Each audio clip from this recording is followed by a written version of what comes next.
I didn't read book 1, and I'm here to tell you, you don't need to either. So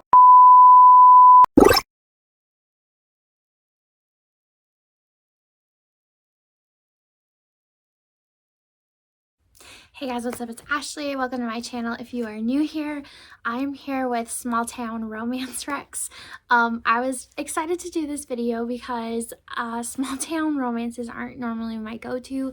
I prefer a lot of darker tones, and so fluffy small town stuff, I don't know a whole lot about it. So I did read, I think 5 or 6 books that I'm gonna mention. Some of them are hidden gems that I don't see anybody talking about, so hopefully I will have some in here that you've never heard of. Okay, the first book I have is Smoky, Darling. I literally just finished this the other day. It was so good. So this is brother's best friend's brother trope, which was different than brother's best friend because it was her brother's and his brother. And yeah, so he was 8 years older than her, and the story starts off when she is a little girl, and you basically see how she falls for him. And I think they were playing kickball with the rest of the neighborhood kids, and some other boy like knocks her down, hurting her. So Beckett, who is 15 or 16 at the time, comes and takes the ball, picks it up, and just chucks it at the kid, and she is just like stars in her eyes, in love with him. So then each chapter is going to flash forward a few years. So then you see her at 15 trying to impress him, and he's a college kid, or like post-college, in his early 20s, and he has a hot girlfriend, so she gets hurt there. Then you flash forward another chapter and she's 18 working at a coffee shop, and she's hurt because he doesn't remember who she is. And then you flash forward to where the story is gonna take place, and that is when she is 30 and he is 38. So she's now a 4th grade teacher.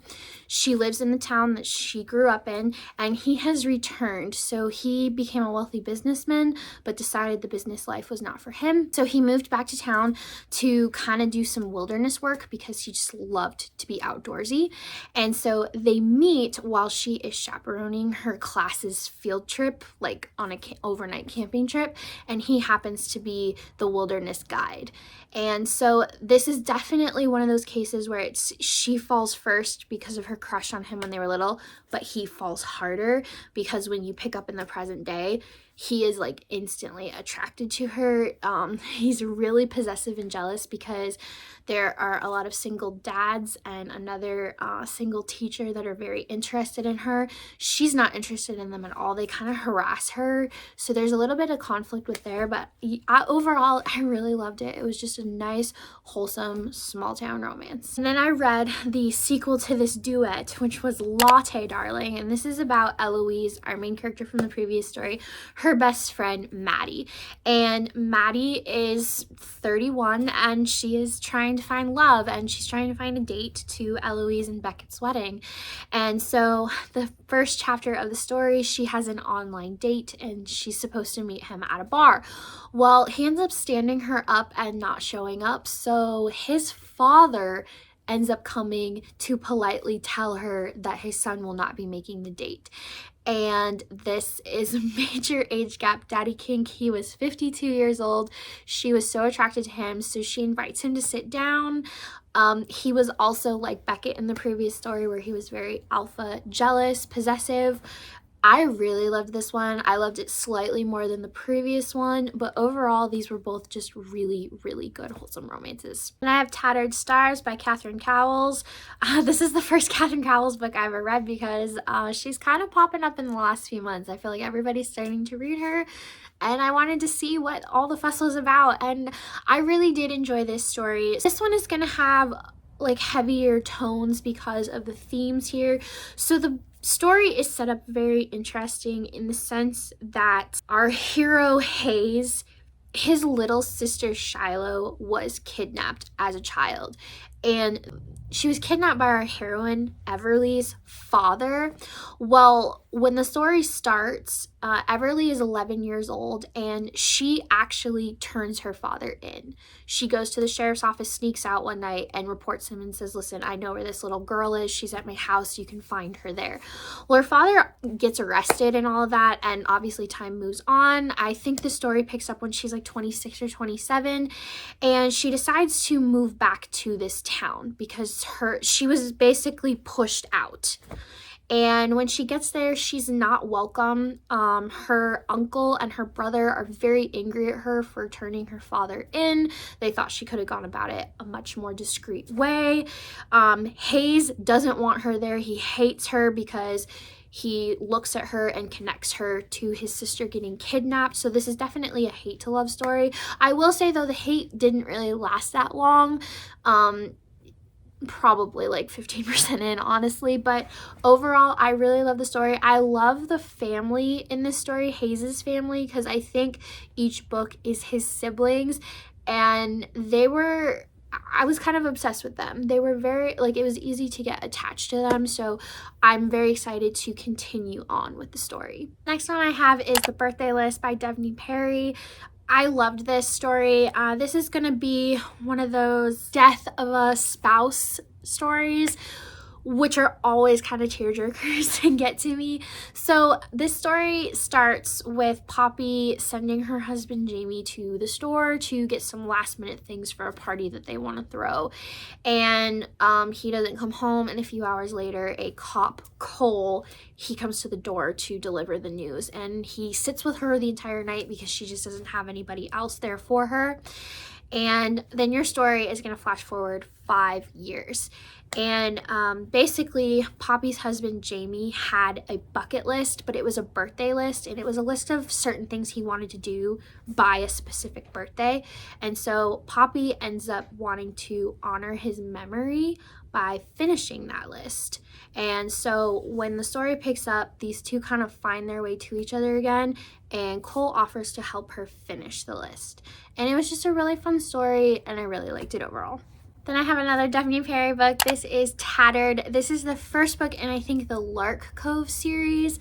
I think all of her small town romances take place in Montana, so this is a Montana romance. So this is going to be a secret baby trope, and I know a lot of people do not like that, but you know what? This was one of those ones that was kind of a special case where I loved it. So here's why. The story obviously starts with our two characters having a one-night stand, her ending up pregnant and all. So they meet each other in New York. He is a wealthy businessman that lives there, and she is working in a hotel bar. So when she ended up pregnant, because she had no way of finding him because they didn't exchange names or anything, she pretty much decided to leave New York and move to Montana, and she had their daughter, and then over the years she inherited a bar and took over, and that's their life. So then you flash forward, I think 6 years, and Logan comes to Montana to, I think, purchase some properties, and while he's there, he goes out to a bar one night to have some dinner, and he runs into Thea, and they both instantly remember each other. And what I loved about this story, as opposed to other secret baby stories, is this one, Thea told him at the very beginning. Most of these secret baby trope books I read, the heroine tends to keep it a secret for a good half of the book, and then the hero finds out and gets really, really mad, and then you just have this annoying conflict. This one, she told him right away so that you were able to get Logan building a relationship with his daughter for the whole book instead of him being in the dark, and I really appreciated that. So like I said, in like chapter 2 or something, they run into each other. Thea asks him to sit down, and she instantly tells him they have a daughter together, Charlie. And the whole book is Logan trying to build a relationship with Charlie, falling for Thea. What the conflict in this story was that neither party were willing to leave where they lived to be with each other. Logan didn't want to give up his New York lifestyle, and Thea and Charlie loved the small town wilderness life. Charlie is a big tomboy, and she just didn't want to leave. And so that was basically the conflicts of the story, but it was so beautiful, and I do want to continue on the series. Then I have Part of Your World. I absolutely loved this story. This is going to be a age gap, but reversed. She's 10 years older than him. Normally I don't like reversed age gaps, but this was like the exception. So you have Alexis and Daniel, and Alexis is a big time surgeon. She comes from like a legacy of family surgeons that have all worked for the same hospital over several decades. And then you have Daniel, who is kind of like this mayor legacy in his hometown that his family has always been. So the story starts with Alexis coming home from a funeral, and she ends up in a ditch. Daniel's the one to pull her out, and they have a one-night stand together. Well, they both really liked each other, but Alexis happened to get a glimpse of his ID, and she was just so freaked out about being with a younger man. And he eventually convinces her that they can have kind of this friends with benefits relationship, but you can obviously see they both really want to be with each other, but they just have this big conflict of neither of them can leave where they live because they have responsibilities and legacies to uphold. Another conflict in this story was that Alexis had a very toxic ex that was trying to get her back, and her parents were also very toxic, and they were trying to push her to get back with this ex, so that was annoying. But overall, I loved this story. It was like a perfect 5 out of 5 for me. Oh, and I do want to specify that Daniel was like the perfect golden retriever cinnamon roll hero. This man had me tearing at the end. I mean, ugh. Okay, then the last one I have is Heartless by Elsie Silver. Now, this is technically book 2 in a companion novel series, but you know what?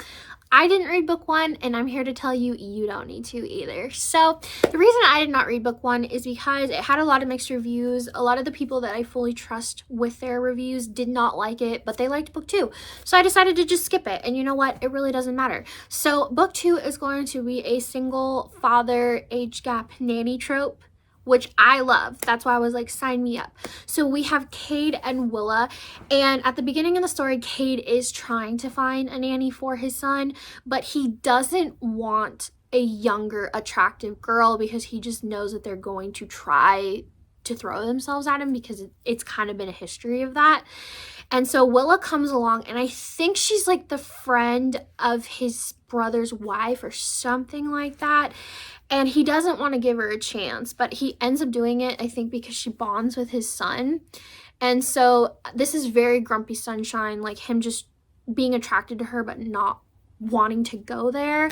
There was also some drama with the son's birth mom, like she was just not part of the picture, and so Cade was just very protective of his son because of all of that. But overall, it was just really good, wholesome, and I enjoyed it. Okay, well, thank you so much for sticking with me with those small town romance recs.